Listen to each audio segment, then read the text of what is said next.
All right. Just you listen to me. Now listen to me carefully. Boys got something to say to me? Why don't you talk in the microphone? It's the Evening Edge with Todd Holst. Call me at 457-1290. Locally grown, seriously funny on WHIO. Back here on the Evening Edge, Monday through Friday, 5 to 7. Live stream is up on Facebook, YouTube, and TikTok. And as promised, in the studio, none other than Cheryl McHenry. Hi, Todd. Thank you. It's usually I'm driving home and I hear this open on your show because I've just gotten off the 6 o'clock. Right, news, so right. It's great to be here with you. Thank you for having me. Well, I'm very honored to have you. Thank you. You know, you are undoubtedly at the top of my list of most respected broadcasters and co-workers that I've ever had the pleasure to work with. That's very nice. So Thank you. I'm grateful for you being on the show. That being said, though, I wanted to try to come up with some sort of open for you because all of the News Center 7 folks that somehow managed to stumble onto this show. And I've heard them. They're all very good on your show. Yeah, they all kind of get their own walk-up music, but I wasn't really able to put together my own version, but I found something that might work. Okay. And I just want to play it, and I hope you like it. I'm sure I will.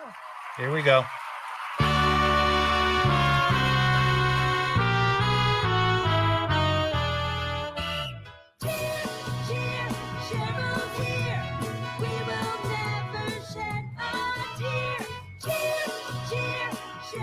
There we go.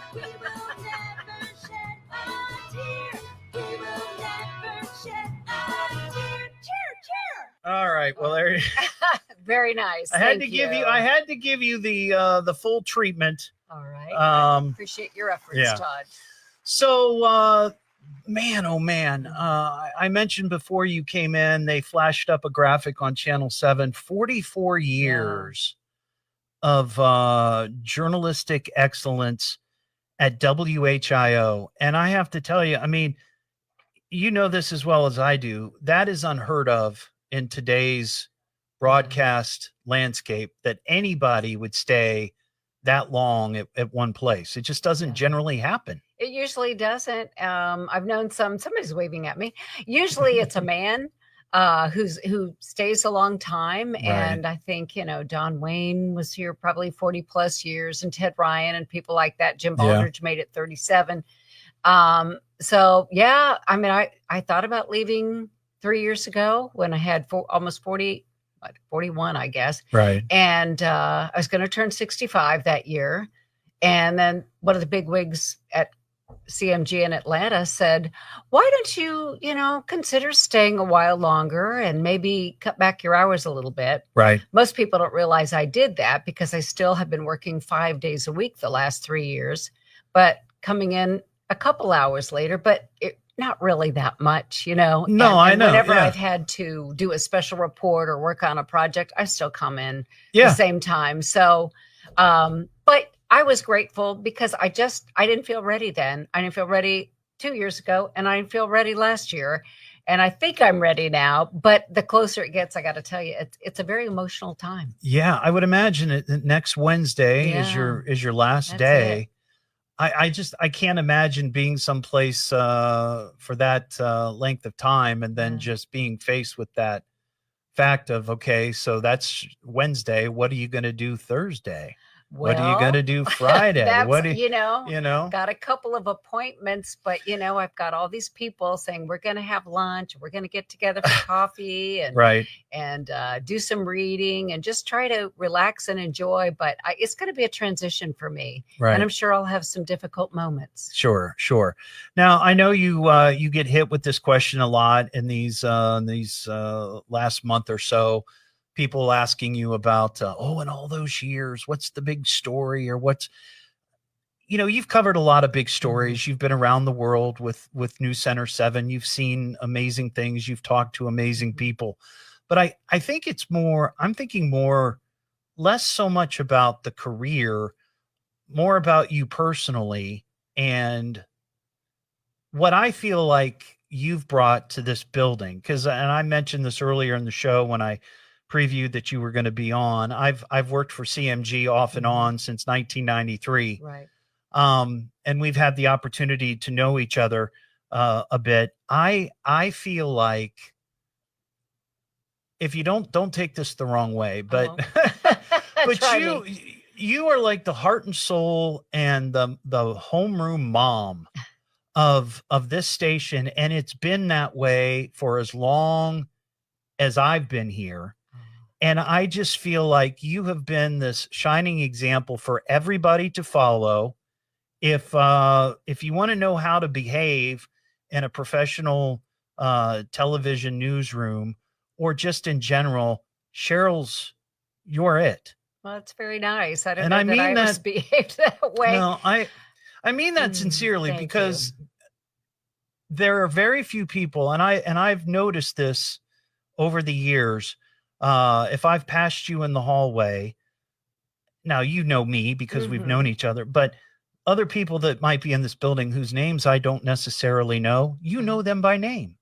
I try to know everybody's name. You know, right. And I've heard you ask about them and ask about their family, or asked about their wife. I mean, you've asked about Mary before, my wife. And I just feel like, there's a lot of other great people that I've worked with, but I don't hear that. Yeah. I just feel like, you've always just been a very genuine, interested person in other people. There's a curiosity there and a kindness. And I thank you. Just love that. I was a reporter for a number of years before I became an anchor.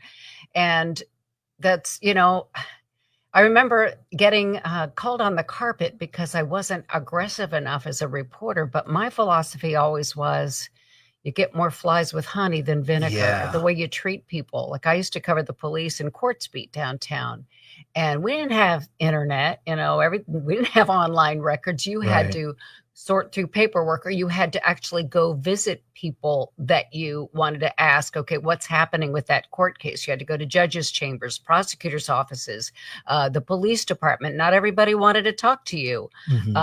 They were sometimes very suspicious of reporters, and you had to earn their trust. So one way you do that, I found, is just by treating them like people, like a friend, and saying, hi, how are you? Oh, that's a lovely picture. Is that your wife there?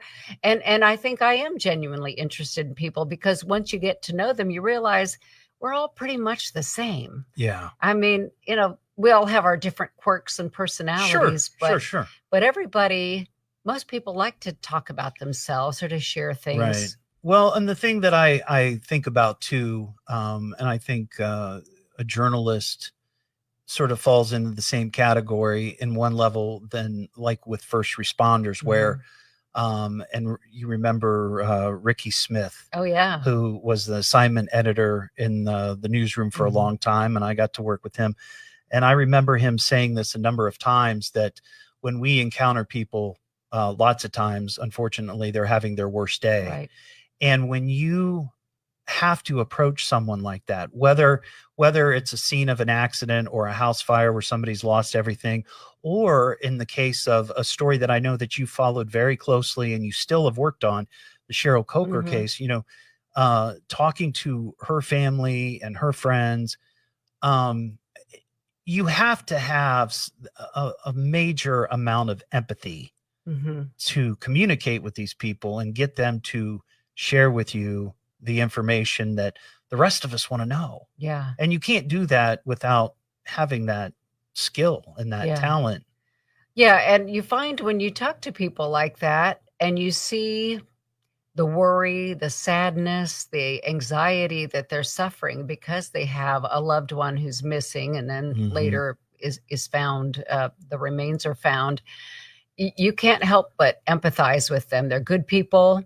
They're suffering this loss in their lives, this abrupt loss. So there is an empathy there. And I think you have to feel that. And I think just being in the news business, people can tell if you're phony. You have to be authentic. You have to really care. You have to have a passion for what you do. And you do have to have an interest in people. That's what we do. We talk about people, but we care about them too. Yeah. And I've lived in this area most of my life. came here as a 9-year-old when my dad was transferred here in the Air Force. But, it becomes home, and you care about the area and the people who live here. And is that why you stayed? Is that why? Yeah. I think so. I lost my mom.